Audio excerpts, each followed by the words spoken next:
¿Cómo estás?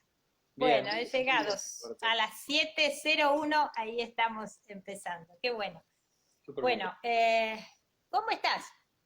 Bien, muy bien. Un día intenso en el consultorio, pero contento ya de estar, de haber vuelto de haber vuelto a la práctica in situ, adelante de los pacientes y para lo que estamos entrenados. Totalmente, poder verlo en la profesión de ustedes todavía más que para la nuestra, poder verlos bien y estar ahí. De lo que quiero que hablemos un poquito, que es todo aquello de los que no podemos disfrutar por falta de estar oliendo y tocando a la otra persona, ¿no es cierto? Eh, Esa, Exacto. eh, le quiero recordar a la población que, bueno, estaba diciendo que tú eres un psiquiatra, pero convencional y no, abierto a todo aquello que nos pueda asociar a la biología y a la naturaleza, sin olvidarnos de que nuestro cerebro verdaderamente es lo que come, es lo que respira, es lo que piensa, todo lo que lo va formando. El título que elegimos fue Presiones selectivas del entorno y psiquiatría evolutiva. Contame qué quisiste decir con todo ese título. Bueno, un poco es un título que a mí me gusta mucho pensar en mi especialidad desde un enfoque funcional, es decir, desde lo que el paciente percibe como alguna disfunción, algún malestar, alguna situación que le está aquejando e impidiendo mover hacia adelante su propósito en la vida, lo que lo hace feliz, lo que lo hace sentir satisfecho, que se puede presentar de múltiples maneras. Y de alguna manera me fue siempre muy interesante el enfoque evolutivo. Hay una frase bastante conocida que menciona que nada que no pueda ser explicado a la luz de la evolución tiene sentido en biología, ¿no? Porque es la manera en la que son leyes que son inevitables, por más que nosotros hayamos desarrollado cerebros que pensamos que podemos sortear todo tipo de consecuencias para los actos y para las decisiones que tomamos y para los pensamientos que albergamos. Y bueno, un poco en todo ese contexto, me parece súper importante detenernos a reflexionar sobre cuáles son esas presiones selectivas que en definitiva determinan los cambios y determinan los diferentes estados de calidad de vida de las personas. Porque es muy fácil ver que nuestros ancestros y nuestros antepasados tuvieron que atravesar distintos tipos de presiones selectivas, como periodos alternantes sin alimentos, periodos alternantes en los cuales no tenían abrigos, que tenían que tolerar un montón de aspectos como la amplitud térmica, heladas, carencia de distintos tipos de distintos tipos de alimentos, no solamente la alimentación en general. Pero hoy en día también estamos afrontando un montón de desafíos que sería muy importante que los aprendamos a empezar a identificar y a poner sobre la mesa. Obviamente que hay muchos de estos que están reconocidos, pero aún siendo reconocidos, eh, están tan ampliamente difundidos que están naturalizados. Y cuando las cosas se naturalizan, uno deja de intentar entenderlas o entender cuáles son algunas de esas consecuencias. Entonces, en todo ese recorrido, observar, sobre todo en este contexto de pandemia y de cambio al que estamos todos afrontando a nivel mundial, más, menos, hace más, menos tiempo, pero estamos todos de alguna manera expuestos, y reconocer cuáles son estos nuevos desafíos que están surgiendo, emergiendo, y digo nuevos porque tienen 15 años como mucho y se están exacerbando, digamos, a una velocidad logarítmica. Entonces, eh, ese tipo de cambios son a los que tenemos que estar atentos, porque es algo a lo que, sobre todo nuestros niños, nuestros adolescentes y en realidad toda la población estamos afrontando, así que es importante ponerlo sobre la mesa. Sí, yo cuando te estaba escuchando, yo decía, bueno, estas presiones, ¿no?, del entorno aceleradamente están cambiando. Porque vos me podrías decir, y estaba pensando, ¿qué pasó con el cerebro? ¿Qué va a pasar con el cerebro en los últimos 50, 60 años con el uso de psicofármacos? Número uno. Que antes, vos me podrás decir, obviamente, en la historia que había, pero no el boom podemos hablar promedio 50 años, ¿te parece? Sí, Eh, 50 años es, es lo que se estipula como el nacimiento de la psiquiatría moderna, digamos, con exacto. el descubrimiento de distintos fármacos y sobre todo incluso algunos fármacos se descubrieron antes que que se pudieran aislar los neurotransmisores e identificar. Entonces, de hecho, la mayor parte de los efectos de los fármacos se fueron descubriendo fortuitamente, como antialérgicos o como medicaciones anestésicas, y después se veía que tenían algún otro tipo de impacto, como muchos de los descubrimientos en medicina en general. Pero la psiquiatría moderna se ha basado y apoyado mucho en la utilización de psicofármacos, que ha sido verdaderamente una gran innovación en el campo de la farmacología y ha sido muy beneficioso en un montón de situaciones, pero es cuando se busca constantemente que se resuelvan las cosas por las mismas vías cuando se empiezan a cometer errores, ¿no? Entonces, seguimos con la misma lógica con la que se utilizaron los antibióticos, buscando identificar aquella única vía monoaminérgica, aquella única vía que está generando toda la psicopatología. Y ahí es donde uno encierra la mirada y deja de tener una visión más integrativa, más panorámica, en la que se incluyan otro tipo de factores, ¿verdad? O sea, también hubo una época en la cual se prevaleció mucho la historia personal, después se le volvió a dar énfasis al aspecto social, y después estamos en una etapa en la que se está apoyando mucho en la parte biología, si se quiere. Pero yo creo, a mí me gustaría poder hacer fuerza para integrar todas las miradas, que es lo que el ser humano merece, en definitiva, para tener esa mirada completa, social, biológica, individual, vincular, y de qué manera nos está afectando la tecnología, que es uno de los elementos que más estoy estudiando en este momento. Y por eso justamente yo decía del gran cambio de los años así, 50 por el tema psicofármacos,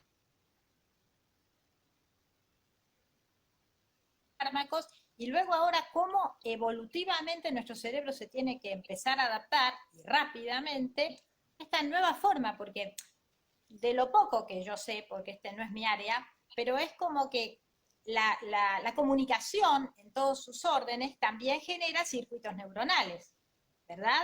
Que pueden Exactamente. ser, que los tenemos que, en tal caso, conocer, a ver si son reverberantes. Ustedes verán cuando hay un pensamiento obsesivo, seguramente hay un circuito que hay que desarmar. Y esta forma nueva de comunicación debe estar formando nuevos circuitos, que a veces para algo serán buenos, pero en forma constante y decapitándonos la otra forma de comunicación, en definitiva no nos va a hacer bien, o por lo menos nos separa completamente de la biología. ¿No es Ah, cierto? ¿Qué me podrías decir de algo así como has descrito? Me gustó mucho uno de tus Instagram con el síndrome de, lo tengo anotado acá, fragmentación, ¿no? Fragmentación digital. el síndrome de fragmentación digital no es un término que haya acuñado yo, lo acuñó de hecho un ingeniero que trabajó en Apple y en Google y que estuvo atrás de muchos de los diseños de por qué estas tecnologías apelan a vulnerabilidades que tiene el ser humano o a diferentes necesidades que tiene el ser humano de validación, de conexión, de sociabilidad. Y si bien como siempre he dicho en todos los lives, si bien permiten que nosotros estemos conversando a cientos de kilómetros de distancia o a miles de kilómetros de distancia, también cuando solamente se pondera y solamente se valoran esos aspectos positivos y eh, uno no se detiene a observar cuáles pueden ser los impactos negativos de este tipo de sociabilización, es donde empiezan a aparecer las consecuencias deleterias sobre nuestra salud. Y este síndrome de fragmentación digital a mí me encantó porque es a ver, el impacto que esto tiene, no necesitamos que venga ningún médico, ningún neurólogo, ningún psiquiatra, ningún médico a mencionarnos que los impactos que esto tiene a nivel familiar, hay incluso, porque lo podemos ver, lo podemos ver en nuestros entornos, en nuestros alrededores, de cómo se han perdido todas esas instancias en las cuales las personas empezaban a mirar y empezaban a establecer una conversación, muchas veces respetando ese flujo lento en el cual se tienen que dar las conversaciones, aprendiendo a conocerse, aprendiendo a reconocer, aprendiendo a utilizar eh, capacidades y habilidades tan importantes en el ser humano como la empatía, ¿no? Como la lectura de las emociones de la otra persona, como tener la capacidad de experimentar en carne propia lo que puede estar sintiendo el otro. Y en ese contexto, la digitalización, digamos, de la sociabilidad, de alguna manera tilda la cajita de la sociabilización, ¿no?, en los seres humanos, y te hace sentir como que de alguna manera ya sociabilizaste. Y eso muchas veces tiende al aislamiento, y tiende a que la persona vaya aislándose, vaya encerrándose más. Pero esto no es incluso no es lo que más me preocupa, sino que también es como en este wiring, en este nuevo cableado que va provocando ese estímulo incesante de la dopamina, con ese estímulo, con esa anticipación constante de alguna novedad, de alguna notificación, con esa interrupción constante de nuestro flujo del pensamiento, va generando que uno esté entrenado en la desatención. Y tener fregada la atención, tener fregada la capacidad, deteriorada la capacidad de prestar atención, de enfocarse, de concentrarse, de poder mantener una atención latente a la espera de datos importantes para incorporar, a través de los cuales yo después voy a elaborar mis propios pensamientos, es muy peligroso para el ser humano. Somos la primer generación con el riesgo de perder la soledad, de perder la soledad en el sentido de poder disfrutar momentos de aislamiento sin estar conectados, momentos en los cuales, estoy diciendo algo que parece contraintuitivo, pero son en esos momentos en los cuales uno está con uno mismo y no está con esa necesidad automática por defecto de conectarse con otras personas, cuando nacen nuestros propios pensamientos, donde se cultiva la imaginación, donde se fomenta la creatividad. En personas que ya hayan atravesado la parte central de todo el cableado cerebral, que ocurre en los primeros 20, 25 años de vida. Después obviamente que hay una remodelación también, hay un pruning, hay una poda, pero esto ocurre en los primeros años donde hay mayor neuroplasticidad. Pero si exactamente los niños están con las tablets, con los celulares, constantemente con este tipo de estímulos tan llamativos, que estimulan la atención, pero entrecortada, y con la tendencia al multitasking y con la impaciencia de estar, digamos, cambiando de video en video, haciendo scrolling en las redes sociales, de noticia a noticia, sin poder fijar la atención en una característica puntual, esto va deteriorando nuestra capacidad de hacerlo y de trasladarlo a lo que es nuestra vida. Y cuando eso ocurre, hay muchas otras áreas que también se pueden deteriorar, porque también esto apela a la capacidad inherente del ser humano de sociabilizar. Y de sociabilizar efectivamente, ¿no? Estoy viendo cada vez más ansiedad social, dificultad para establecer vínculos duraderos, de tomarse el tiempo de tener buenas conversaciones, verdaderamente el impacto no solamente social, sino a nivel psicológico, con la sensación que muchas veces generan en las redes sociales, de sensaciones, sentimientos de inseguridad, de pérdida de la autoconfianza, sentimientos de no valer lo suficiente, y a nivel fisiológico, otros elementos como la deprivación crónica del sueño, que sabemos que es uno de los elementos que más deteriora nuestra salud a corto, mediano y largo plazo. Está con todas las enfermedades degenerativas a la cabeza y crónicas, que las exacerba a absolutamente todas. Así que es verdaderamente un combo que nos impacta a nivel fisiológico, a nivel social, a nivel individual. Y el ser humano, al ser una especie tan altamente sociable, si nosotros empezamos a deteriorar este aspecto y lo naturalizamos, es decir, esto empezó 2007, 2008 con la invención del primer iPhone, o sea, estamos hablando de menos de 13, 12 años, esto es muy reciente. Entonces, si todos saltamos, hay 6, 7 billones de celulares dando vueltas, todos tenemos uno. Entonces esto es algo que nos atraviesa a todos. Hemos perdido toda esa capacidad, hemos perdido esa capacidad de tener esos momentos de aburrimiento, de lentitud, de quietud y de tolerarlos, ¿no? Al primer instante, yo también soy víctima de esta situación, y a pesar de tenerlo en cuenta constantemente, es algo con lo que tengo que luchar cada día que me levanto, como cualquier adicción, porque es realmente muy disruptiva.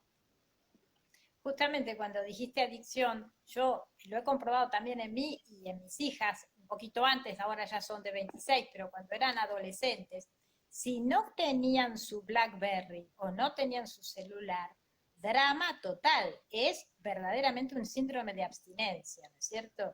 Y ahí sí tiene que ver con algún circuito que se produjo en la comunicación.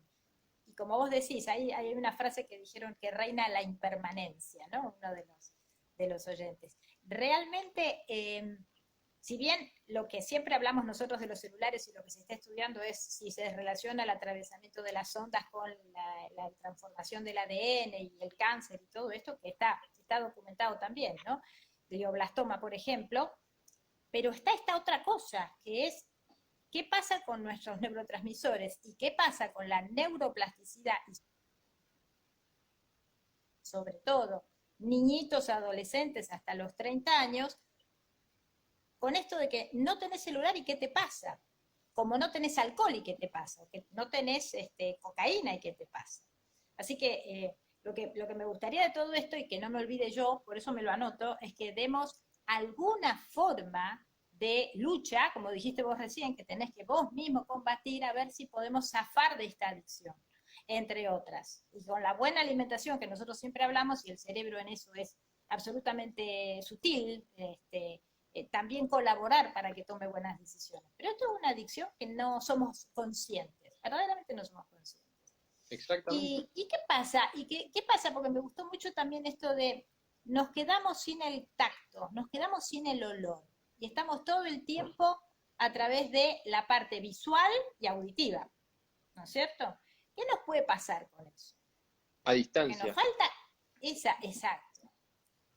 A Sí, distancia es todo. Estamos 90 días en donde todo el mundo se está conectando de esta manera. por Hasta con eso, tus padres, tus hermanos.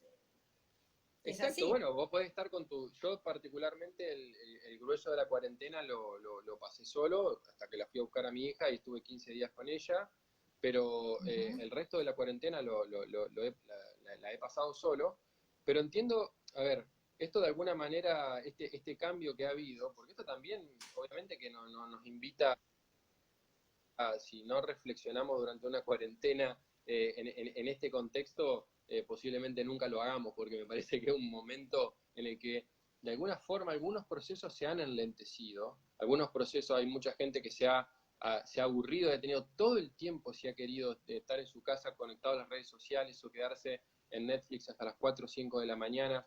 Lo puedes hacer un día, lo puedes hacer una semana, pero llega un momento en el que incluso esas series o esa red social deja de retribuirte lo que te daba, porque ese es el mismo efecto que tiene la dopamina va teniendo un efecto de desgaste y activa y se activa ante la novedad, ante la expectativa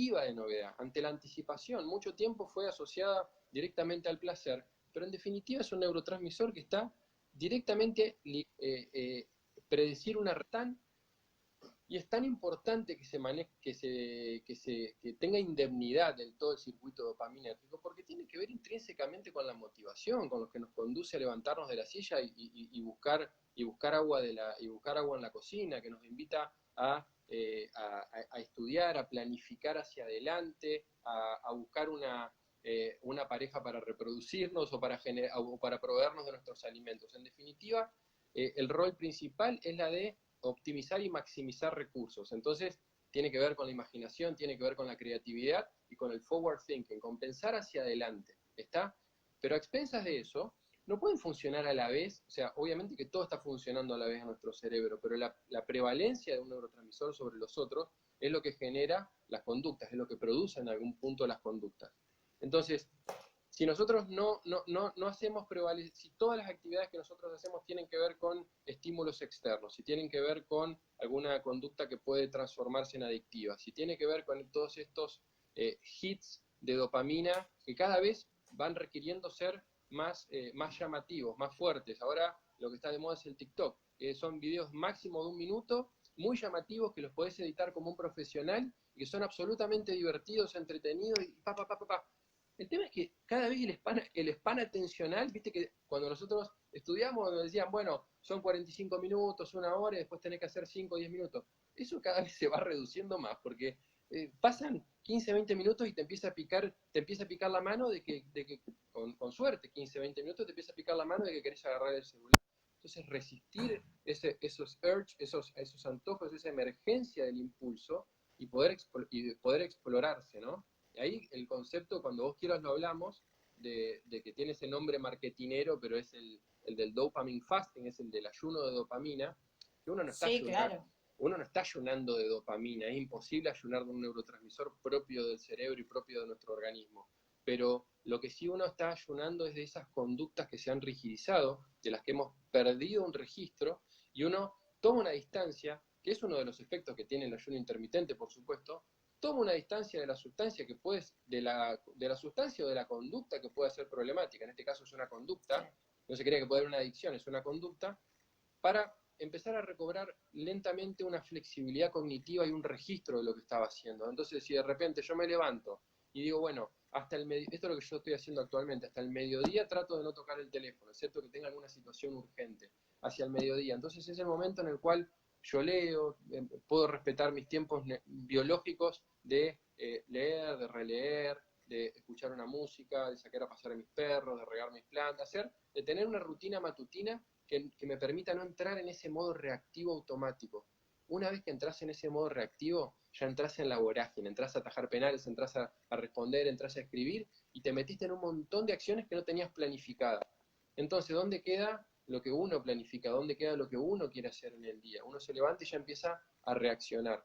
Y me parece súper importante poder hablar de estas cuestiones porque siempre terminamos hablando de la adicción a los alimentos, a las adicciones a otros tipos de sustancias, al azúcar, que son adicciones súper prevalentes y que están provocando muchísimo deterioro, pero esto ya se ha hablado, digamos, extensamente, pero existe también lo que es la sensibilización cruzada.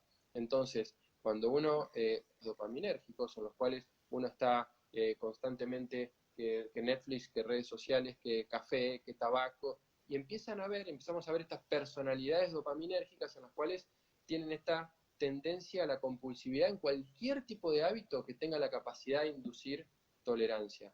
Entonces, es un poco más complejo, o sea, vamos a saber que cuando vos perdés noción y cuando vos perdés conciencia de lo que estás haciendo y has automatizado un montón de acciones, las posibilidades también de que entre alguna comida, de que uno tenga algún consumo compulsivo, se van facilitando, de alguna manera se facilitan todas esas vías. Entonces no es solamente lo que uno hace, lo que uno está haciendo, sino también lo que uno deja de hacer. Por un lado, tenemos ese hambre del contacto, ese hambre de piel, ese hambre de abrazo.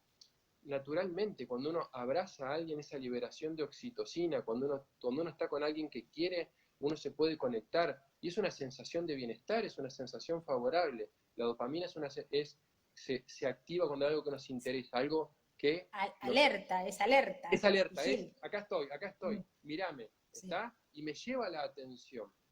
Pero son circuitos tan arcaicos y que determinan que nosotros nos podamos defender y determinan nuestra supervivencia, determinan nuestra reproducción. Por eso, a la luz de la evolución, la dopamina y los circuitos dopaminérgicos deben ser muy cuidados, deben ser verdaderamente tenidos en cuenta en este contexto, porque nosotros no necesitamos esperar 10, 15 años más para ver qué efectos tienen la masificación de los celulares y la ubicuidad que tienen los móviles. Lo podemos ver hoy, lo podemos ver automáticamente ahora, lo podemos ver en la dificultad que tienen los niños y los adolescentes en prestar atención, en conectarse con la familia. Hay incluso un término que se llama tecnoferencia, que es la interferencia de las pantallas y las pantallas en general en la relación entre los padres y los hijos.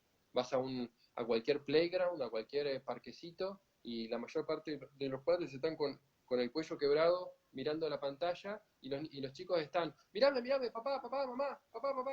¿Qué es lo que hacen los chicos? Quieren nuestra atención, saben que es lo más valioso que le podemos dar. nuestra atención, nuestra presencia, ¿no? La permanencia, estar en el lugar, pero estar atentos, presentes, conscientes, conectar.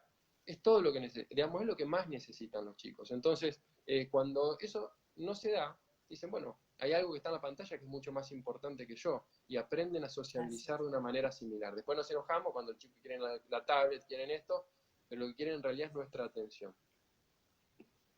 Es verdad, y los chiquitos, ¿no? Los que están por debajo de la pubertad, más todavía, porque todavía tienen ese instinto que necesitan ese contacto, ese abrazo. Si no, recordamos lo que todos estudiamos en pediatría, que era el síndrome de Spitz, me parece que se llamaba.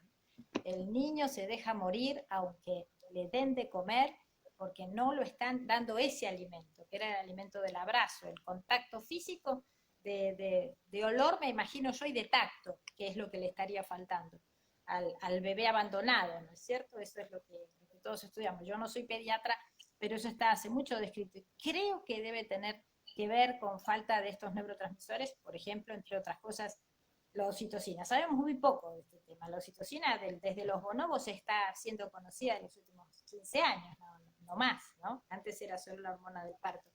Y hablando Exacto. de eso, saltándome por la oxitocina, ¿qué me dirías con respecto a lo que nos está pasando, la falta de relaciones sexuales? Porque te cuento lo escuché y además conozco, el doctor Valdeta es un infectólogo que lo ha citado en la televisión, en parte trabaja para la OMS, y él ha recomendado tener sexo virtual. Realmente me asombró lo que escuché, pero bueno, sin ser ninguna maestra en la materia. ¿Vos qué me dirías con esto? Porque realmente llega a ser también ¿A qué preocupante. se refería? ¿A tener sexo por videollamada?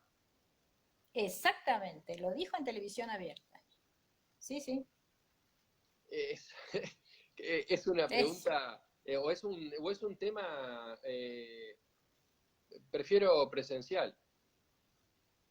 Esa, Claro, esa, es, esa es la primera respuesta, ¿no? Creo seguro. que en algún punto puede ser, si uno habla en términos de un espectro, a mí me gusta, mi enfoque en mi práctica también trato de siempre implementar esto, lo que tiene que ver con un espectro en las condiciones.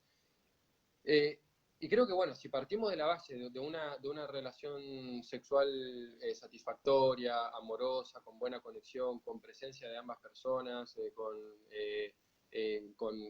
una buena conexión íntima, con una buena vinculación efectiva, partimos de que eso podemos plantearnos que es lo ideal, ¿está? Y de ahí podemos ir bajando a lo que tiene que ver con el autoconocimiento, con la autosatisfacción, con la presencia o no de otra persona. Entonces, eh, por videollamada, a ver, en un contexto de cuarentena, en un contexto de pandemia, a ver, me gustaría escucharlo, ¿no? Porque la verdad que lo escuché de refilón, pero me gustaría también escuchar esos argumentos para poder dar una opinión más educada. Pero yo te voy a dar mi opinión actual. Creo que puede, Sí. puede favorecer el alivio, porque creo que es una descarga importante en el ser humano, la sexualidad, la eyaculación, el orgasmo. Es importante, pero no va a cubrir nunca todo lo que aporta la conexión, la piel y la intimidad. Entonces, en un contexto de cuarentena, sí, a poder tener una videollamada por Zoom puede emular, una videollamada por Zoom, me refiero con las conexiones, los amigos, las reuniones, nos puede Sí, sí. ayudar, nos puede ayudar a atravesar, pero creo que nunca va a poder ser un reemplazo al punto de decir, bueno, que tampoco creo que haya sido su recomendación, de onda No, hablaba en reemplazar, el pero que contexto en de este la contexto. cuarentena. Yo Contexto que me llamó la atención, pero ante te la lo estoy imposibilidad, sí. citando Uh-huh. por eso. Te lo estoy citando a modo de lo que nombraste como fobia social y que nos está pasando, y esta fragmentación y esta adicción de la digitalización, no vaya a ser que en nuestros millennials tengan esa tendencia, ¿me comprendes?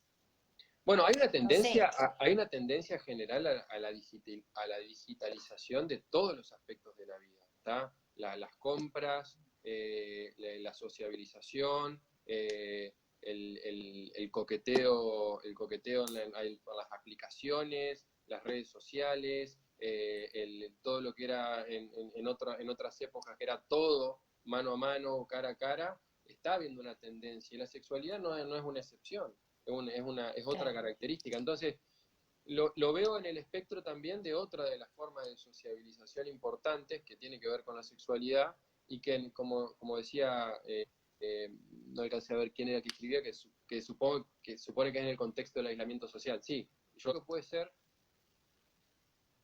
en ese contexto creo que puede ser un alivio, no creo que haya que vivirlo ni con culpa, no creo que sea un reemplazo, pero puede ser un alivio y puede traer tranquilidad, porque bueno, efectivamente hay una necesidad fisiológica, y estamos hablando de 3 meses, digamos, si hubieran sido 2 semanas. 15 días, Digamos, claro, claro.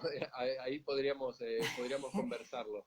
Pero bueno, también eso es algo altamente individual, no todas las personas tienen la misma frecuencia y eso es algo altamente individual. Pero la digitalización sí nos trajo que esto sea una especie de característica nueva que en mi generación ni existía, ¿no es cierto? A eso me estaba refiriendo. Y a lo mejor eso también tiene que ver con una presión selectiva del entorno sobre nuestro cerebro, digo yo. Absolutamente. Y yo creo que esto en este momento, estamos viviendo un momento único en la historia del ser humano. ¿Está? Porque es la primera vez que ocurre una pandemia para la mayor parte de los que estamos vivos. Yo no creo que haya, no recuerdo la anterior, creo que fue la gripe española como pandemia. Sí. Que bueno, creo que nadie que esté vivo hoy la atravesó. Entonces, y sobre todo en este contexto en el que estamos en aislamiento, pero con hiperconectividad. Y es por eso que empecé también hace varios años que estoy estudiando el tema, pero en este momento me surgió como una necesidad de empezar a transmitir este aspecto del impacto que esto tiene, porque es algo que no lo registramos, estamos dormidos y está naturalizado. Y es en ese contexto que el aislamiento nos ha llevado a aumentar nuestras horas en pantalla. Casi naturalmente hemos aumentado las horas en pantalla porque la gente que no trabajaba con computadoras empezó a hacer home office, la gente que solía hacer deporte en un gimnasio empezó a hacer el gimnasio por Zoom. Entonces hubo un viraje hacia lo digital. A un montón de personas les ha resultado muy válido, les ha resultado un aprendizaje y les puede haber resultado un crecimiento, pero muchas personas yo ya estoy viendo en el consultorio de que están contentas de volver a su lugar de trabajo, de volver a ver a sus compañeros de trabajo, contentas de poder tener esas conversaciones. Y también es importante mencionar que tengo un montón de pacientes que se han estabilizado también, porque siempre le vemos como el lado negativo a este aspecto, le ponemos Negativo. una etiqueta negativo. Y tengo un montón de pacientes que se han estabilizado durante la cuarentena, pero ahí yo también levanto un poco mi observación. ¿Por qué? Porque son pacientes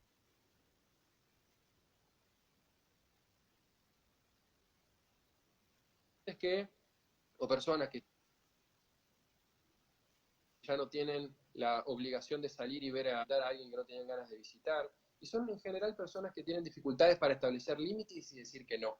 Entonces es un gran aprendizaje Ah, también para esas personas. ah. Ya dicen la antena, cuando en realidad capaz que no la respetan en otras características, pero se aíslan. Entonces una de mis preguntas, que es más una reflexión, es decir, bueno, ¿cuántas de estas personas o de las personas que pueden estar viendo o como para estimular esa reflexión, hasta qué punto yo no empecé a tener una inadecuidad social o no me empiezo a sentir incómodo cuando estoy en grupos de personas, me empiezo a sentir ansioso, me quiero aislar, me refugio en el celular cuando estoy con grupos de personas o cuando incluso estoy mano a mano? O sea, esto lo podemos ver o tener el recuerdo de verlo en los restaurantes, de verlos en el colectivo, ya nadie conversa, ya nadie establece esas conversaciones casuales o va mirando el paisaje. Lo que los norteamericanos dicen los idle moments, esos tiempos muertos de alguna manera, que pueden ser los tiempos más vivos, en los cuales uno se pierde y se deja vagabundear, deja que los pensamientos vayan, y explorar un poco esos aspectos. Entonces, te darás cuenta que parte de la presión selectiva de lo que tiene que ver con el aislamiento, nuestros entornos altamente obesogénicos, con una disponibilidad de alimentos entre el 70 y el 80% convenientes, ultraprocesados, que deterioran marcadamente nuestra salud. La presencia de digamos, de las redes sociales y de los medios digitales para sociabilizar, y la falta del contacto humano. Entonces, estamos con un combo que yo creo que la pandemia lo exacerbó, pero no lo desencadenó. Todo esto ya venía, era un proceso que ya venía. Entonces, mi propuesta, mi apuesta para la gente que ya se pueda empezar a ver, es que cuando se vean, cuando estén cara a cara, aprovechen ese rato con la familia, conversen, pregunten cómo están, cómo se sienten, Apaguen el celular. apaguen el celular y déjenlo en otra pieza. Apaguen el celular.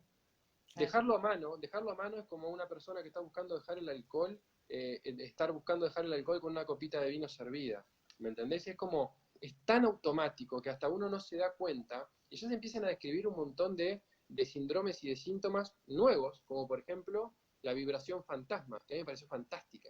¿Cuántas veces yo me he manoteado me he manoteado el pantalón pensando que me había virado el teléfono y no había pasado nada, ¿no? Varias veces. Y ¿Qué? es como que Me hiciste acordar una amputación. la vibración fantasma se llama, es ¿Te fantástico. acuerdas? Sí, El sí, sí, miembro el miembro fantasma fantasma porque te amputaron la pierna. que le Qué picaba o bárbaro. que le dolía el miembro y no, ¿qué vas a hacer si no Sí. podés intervenir? Eh, entonces, bueno, empiezan a ocurrir estas cuestiones que impactan decididamente sobre la mente, sobre nuestra capacidad, y no solamente sobre nuestro cerebro, sobre el cableado de nuestro cerebro, y es tan importante en los niños y en los adolescentes, pero que nos atraviesa en todas las generaciones. Esto no es algo que nosotros como adultos podemos mirar, no, los niños, esto es terrible en los niños, en los adolescentes, No. en todas las personas. Porque esto es un desafío cotidiano y que hay que actualizarlo constantemente. Entonces, algunas de las respuestas que yo he encontrado, por eso me gustó tanto el concepto de ayuno de dopamina y el de un concepto de Cal Newport, que es el de consolidated texting. Que es como decir, el consolidated texting sería como el texteo consolidado. Agarrás el celular en determinados momentos del día, media hora que te propones decir, bueno, me voy a tirar el solcito media hora, o me voy a poner acá y voy a hacer media hora a contestar mensajes, ida vuelta, hacer todo lo que tengo que hacer, a la manera en la que uno lo hubiera hecho con los mails, me siento a contestar mails y lo hago con el celular, con la mensajería instantánea, que el WhatsApp es uno de los grandes ladrones del sueño, digamos, de la actualidad, y las redes sociales.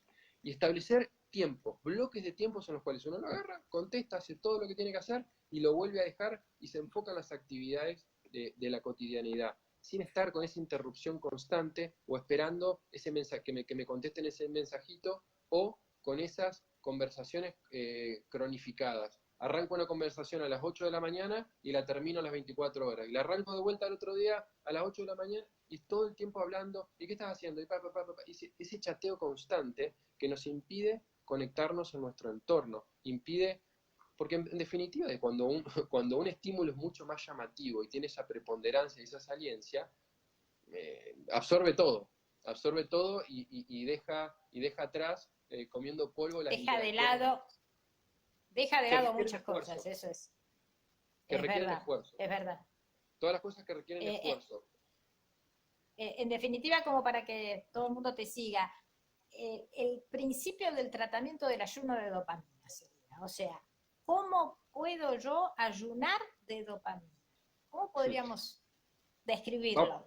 Vamos a repetir lo siguiente, que el ayuno de dopamina Sí. es ayunar, es decir, distanciarse de las conductas que estimulan la dopamina o de las conductas que se basan en una conducta repetitiva que se puede transformar en compulsiva. Es decir, esto tiene sobre todo una implicancia en las compras compulsivas, en café, en mateína, obviamente yo lo menciono, también lo trato de hacer, las redes sociales, el consumo de pornografía, los videojuegos, o sea, cada uno que lo piense para uno mismo, ¿está? Aquellas conductas o consumos que se pueden haber vuelto problemáticos, que alguna otra persona me los haya marcado, que yo me dé cuenta que me está deteriorando la atención, que estoy desatento, que no me puedo concentrar, que estoy nervioso, irritable, que no me puedo vincular, que estoy triste, apático, excepto en los momentos en los que estoy conectado, que me aburro con facilidad, que no tengo imaginación, que no me puedo poner a hacer nada manual, que no me puedo poner a dibujar, a pintar, coser, tejer, hacer carpintería, algo que tenga que ver, pensar lo que sea, ¿no? Pero algo que yo me pueda involucrar con mis manos en algún tipo de proyecto. Entonces, el ayuno de dopamina sería establecer algunos protocolos, es decir, para mí lo más importante de esto es hay como diferentes vertientes, ¿no? Lo más importante es poder establecer esos bloques de tiempos en los cuales uno decide no involucrarse en la conducta. Me parece súper importante estirar la mañana, que no sea lo primero que uno hace levantarse y manotear el teléfono, sino poder dejarlo en otra habitación y establecer un límite. La mayor parte de la gente tiene la excusa del trabajo, ¿está? No, porque por trabajo yo tengo que agarrar y ya arrancan a primera hora de la mañana. 2 horas antes de tener que entrar al trabajo quizás, pero ya arrancan a contestar mensajes, a responder, a estar súper Sí, enchufados. Poder establecer bloques de tiempo diarios, en los cuales a mí me sirva, es decir, antes del mediodía y después de un determinado horario de la noche para evitar el contacto con las pantallas. ¿Está? Cada uno lo estipule en su para caso sí mismo. puntual. Yo cuando lo puedo implementar bien, 9 de la noche, 10 de la noche, trato de cortar, que ya es tarde, o sea, yo reconozco que ya es tarde, pero trato de cortar para yo tener 1 o 2 horas de una cierta limpieza mental antes de aprestarme a dormir, que yo habitualmente lo hago medianoche. Y a la mañana soy mucho más efectivo, digamos, porque estiro mi ayuno nocturno de celular y lo postergo Claro. lo más que puedo. Si puedo involucrarme en alguna acción y es un fin de semana y lo puedo prolongar aún más lo hago. Hay muchas personas que tienen la limitante de que necesitan estar atentos por si lo llaman o por si alguien los contacta. A las personas más importantes, más relevantes de su entorno íntimo, que le mencionen que si necesitan algo, que si no le contesta, que me llame por teléfono. Está como a la vieja escuela. Si hay algo urgente, algo que se necesita resolver en el momento, que se pueda establecer esa comunicación. Y después periódicamente, no solamente de los móviles, ¿está? Porque esto también nació como un ayuno de todo lo que pueda estimular la dopamina. Entonces, no cafeína, no azúcar, no televisión, no Netflix, no computadora, no sexo, no masturbación, limitar mira lo que te voy a decir, limitar la sociabilización, es decir, una de las únicas cosas que uno se propone hacer durante 24 horas, con una cierta periodicidad estamos hablando, lápiz o virome, papel, algún libro y agua. Lo único que está permitido en la versión full, digamos, en la versión full. Eso verdaderamente nos permite aburrirnos, tomar distancia, pensar, escribir todo lo que nos vaya surgiendo, cuestiones que tienen que ver con preocupaciones, reflexionar sobre problemas que podamos estar atravesando o dilemas que podemos estar atravesando o objetivos o proyectos, y son momentos hermosos de conexión con uno mismo. Entonces, en esos momentos darse esos tiempos para poder explorar esas áreas, que es lo que paradójicamente, no ninguna paradoja, pero digo, es lo que en realidad muchas veces buscamos aliviar o calmar manoteando el celular, ¿no? Que nos dé el alivio de no tener que estar pensando en lo que estábamos pensando, que nos angustia, que nos preocupa, que nos aburre, que nos tensiona, que nos emociona, y manoteamos el celular inmediatamente. Entonces, le damos ese espacio a la incomodidad, a sentirnos incómodos para poder empezar a reflexionar un poco con un poquito más de presencia mental. Entonces, los beneficios no son solamente... En el pasado podríamos llamarlo examen de conciencia, yo que vengo de un colegio de monjas, ¿no es cierto? O sea, Ahí va. es incómodo, bueno, te salís de las áreas así, como vos decís, directamente negadoras, y me voy a encontrar conmigo misma y a ver lo que no me gusta. Ahora, me gustaría si me decís papel y lápiz nada más y un vaso de agua. Una guitarra no puede ser. Pues, Ayudita. sí, obviamente que puede ser esto, muchas de las críticas que ha recibido, porque esta es una moda que nació hace 2 años, creo, en Silicon Valley, y me parece Ujú. que eso, y recibió mucha crítica del resto del país, porque otra moda de los tech, de la hermandad de los bros del Silicon Valley, de que son cool y establecen todos estos protocolos, pero verdaderamente Claro. si uno no establece algún tipo de estrategia para empezar a detener el avance de lo que es la economía de la atención, o sea, los medios que se basan en capturar nuestra atención para vendérselos a sus clientes, digamos. Mientras más tiempo uno está conectado, mientras más tiempo uno pasa en Facebook, en Twitter, en las redes sociales, más tiempo de propaganda ellos te pueden vender y de publicidad. Entonces, eso es lo que verdaderamente está ocurriendo. Entonces, toda la tecnología está dirigida a capturar nuestra atención. Y lo hacen porque tienen millones y millones y millones de dólares invertidos en neuromarketing. Nosotros como simples individuos e inocentes individuos no podemos hacer absolutamente nada más que resistirnos y tratar de transmitir esto alrededor nuestro. Entonces, otra recomendación que también me gustaría hacer, porque si uno ya de alguna manera ya hizo ese examen de conciencia, ya reflexionó, yo ya identifiqué que mi uso no es bueno, no es malo, estoy usándolo cuando manejo, estoy usándolo cuando estoy hablando, estoy usándolo cuando alguien me está contestando, y yo ya lo detecté, tratar de no imponérselo automáticamente a todo el mundo. ¿Está? No ir por el mundo, sí, cantar y leer, sí, por supuesto. No se lo podemos ir salir alrededor a todo el mundo. No podemos ir a imponerle y criticar a cualquiera que esté con el uso del celular. Pero es algo que es verdaderamente disruptivo y que son conversaciones a tener en familia, a tener con los grupos de amigos. He recibido algunas noticias muy lindas, digamos, de algunas personas que cuando se han juntado, dicen, bueno, nos juntamos, pero todos los celulares vienen acá, no los tocamos hasta que termina la juntada, y eso al principio es incómodo para muchas personas, algunos se van a resistir más o menos, pero después nos va a permitir tener conexiones más profundas, ¿está? Esto no Totalmente. se trata, porque dicen guitarra sí, guitarra no, cantar sí, cantar no. No empecemos con lo mismo que con la keto. Keto sí o no, que esto es keto, esto no es keto, y empezamos y nos vamos por un camino que no es lo que se busca. Si hay conducta, si para vos tocar la guitarra te viscón, si para vos tocar la guitarra se volvió algo compulsivo y te ha deteriorado la relación con tu familia, si no te juntás con nadie, lo único que haces es tocar la guitarra y te está provocando malestar, no te podés concentrar, bueno, ese día también podés ayunar de tocar la guitarra también.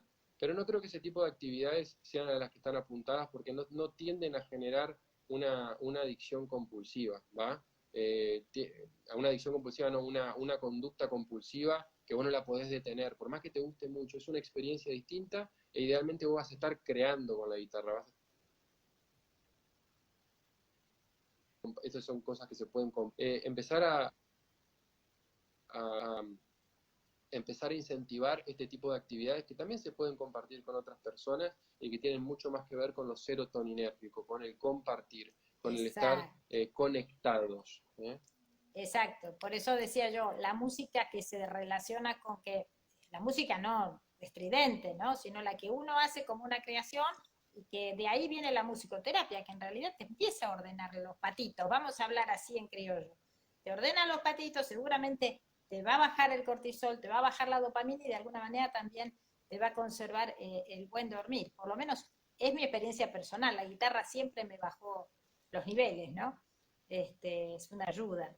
Pero bueno, el arte en general, dentro de los cuales, y lo habrás estudiado, todo lo que es el sonido, y el sonido en determinadas frecuencias, de hecho el sonido, las frecuencias zeta, las frecuencias delta, ponérselo también te va reordenando la biofísica del cerebro y por supuesto después los neurotransmisores.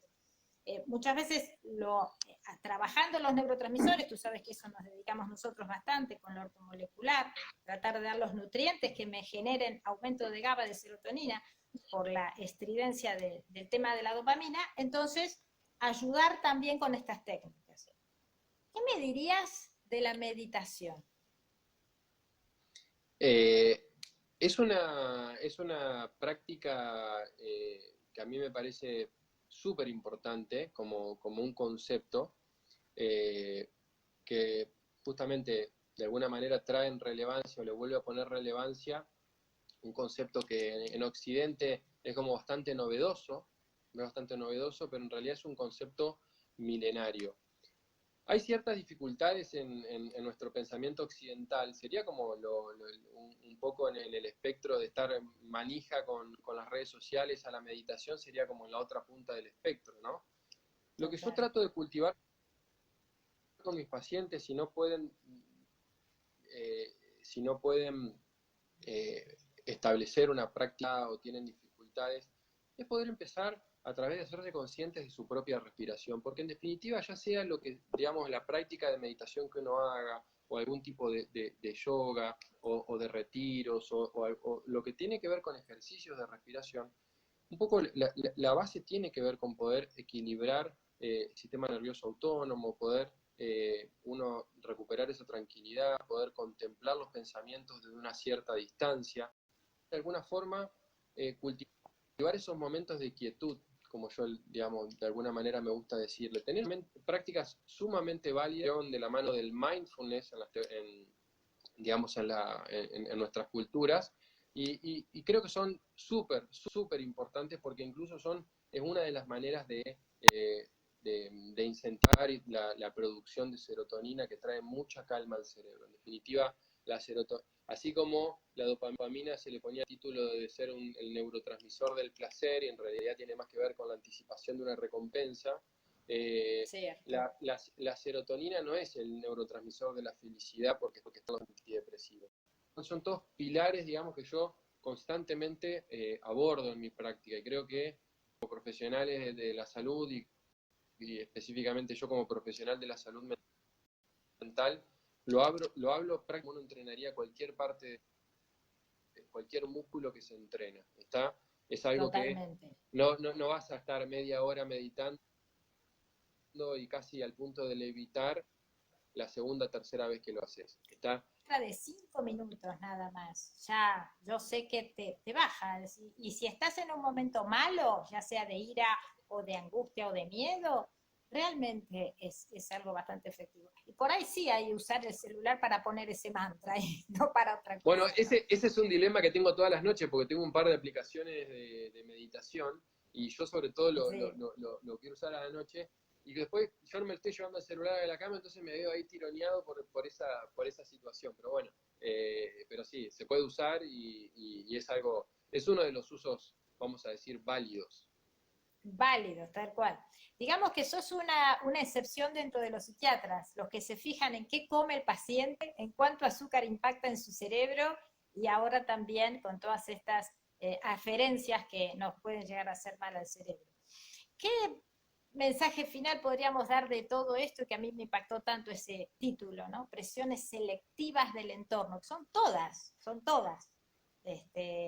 Un mensaje bueno, estas prolongaciones de las cuarentenas, por favor, estábamos pensando que era a fin de mes y ya nos dijeron hasta el otra vez, son otra que dopamina, ¿no? Son pum, pum, pum, pum. Bueno, algo de lo que está ocurriendo es un poco lo que yo estoy viendo, sobre todo en pacientes de Buenos Aires, porque acá ya estamos abriendo un poco.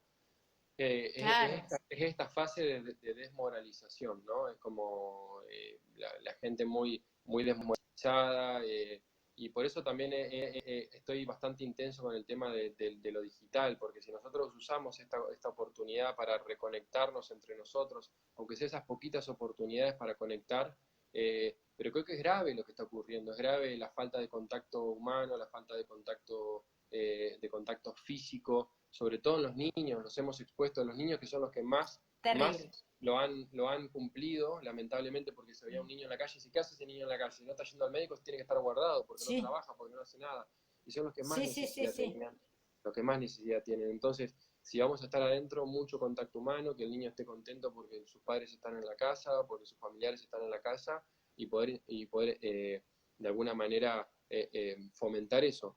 Pero sobre todo, tengamos poner lo que tiene que ver con el uso de las tecnologías sobre la mesa, discutirlo a nivel familiar, conocer las implicancias, y si reconocemos algunos de estos efectos en nosotros, porque esto verdaderamente es una presión selectiva de nuestro entorno en este contexto.